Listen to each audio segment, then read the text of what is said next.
79तम स्वाधीनता दिवस अवसर में ओडिशार पूरपल्ली रे अपेक्षारत समस्त जनसाधारण को छात्र छात्री मानक महिला युवा मानक अभिनंदन जनाऊँगी। कष्टलब्ध स्वाधीनता एवं लाभर सत्यता या उत्तर पीढ़ी उत्तर दायित्व निभाई आम समस्त अपेक्षा कारण आम सब अमृत काल दे जाऊे।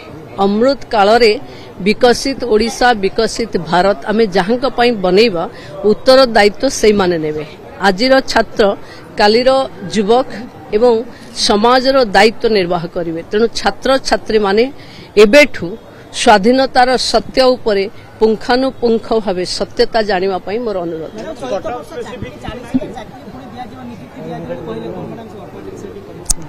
एक ऑलरेडी मुख्यमंत्री घोषणा करचंती एथर आमे 28,000 देइछु। एई वर्ष रे आमे 40,000 आउ दबु कारण आम मैनिफेस्टो थिला 1.5 लाख नियुक्ति 1.5 लाख रु 28 देइथिलु। ए वर्ष 40 दबु आगो को अन्य मानक भितर दबु।